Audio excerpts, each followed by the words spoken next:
Je suis avec Jude, récent champion du Brésil. Exactement. Journée très spéciale aujourd'hui, on fait l'interview en français. Ça fait super longtemps que j'ai pas parlé français. J'espère que je vais pas rater les mots. Toi aussi, ça fait longtemps? Ça fait 2-3 mois au moins. Mais bon, j'essaie de parler au moins un petit peu tous les week-ends en tapant à ma famille. Et du coup, bon, ça fait un moment que tu es ici au Brésil. Ton portugais s'améliore? Un peu. Je comprends moi, je comprends. Bon, là dans les interviews comme ça, c'est un peu dur parce que non seulement que le son, mais en plus, ce sont des longues phrases. Donc là, j'ai un peu de mal à comprendre. Mais quand c'est des petites phrases, etc., ouais.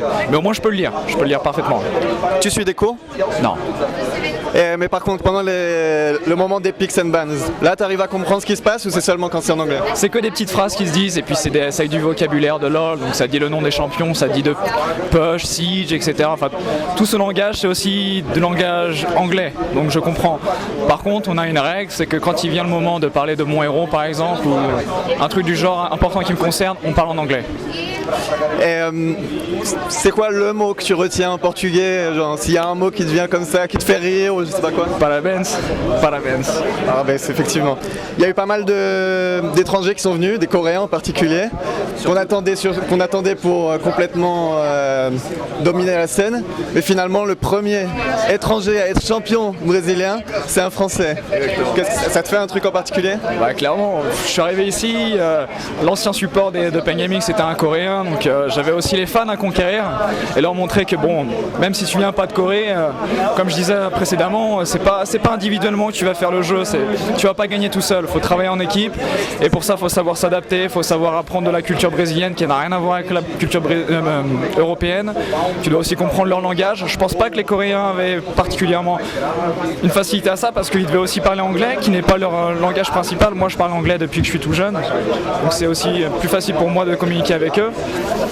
Bah après voilà, tu travailles en équipe, tu gagnes en équipe quoi. Si les Coréens, je pense qu'ils ont plus le style de dire bon c'est nous les meilleurs donc on va imposer notre jeu et ça n'a pas marché jusque là. Qu'est-ce que tu es venu chercher au Brésil et est-ce que tu l'as trouvé? Les fans, oui je les ai trouvés. Ouais. C'est vrai que là dans le public j'avais vraiment l'impression que la plupart des gens étaient pour Pain Gaming.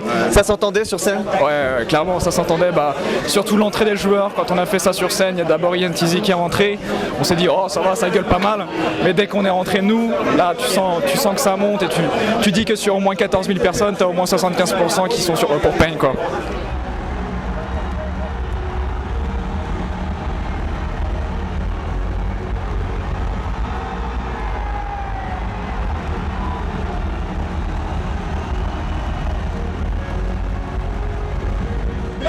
Les jeux, enfin les matchs, très bien joués, encore une fois félicitations et ouais, super serré, même si ça fait 3-0 c'était super serré. Qu'est-ce qui a fait, tu penses que, j'ai l'impression que Pain, pendant la saison, vous étiez encore en première.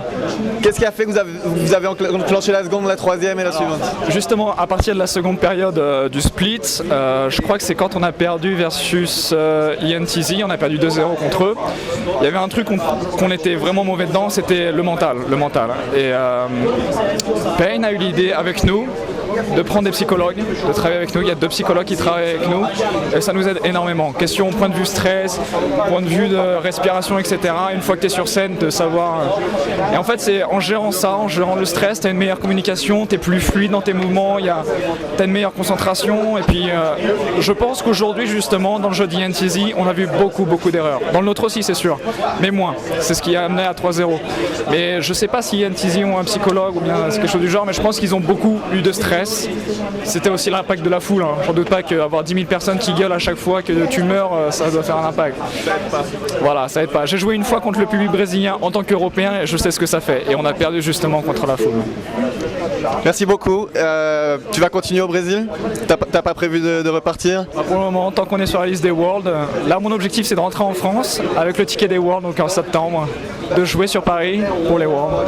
Pour aller voir la famille. Exactement. Coucou la famille. Dernier mot? Parabéns. Et merci pour l'interview en français, ça fait longtemps.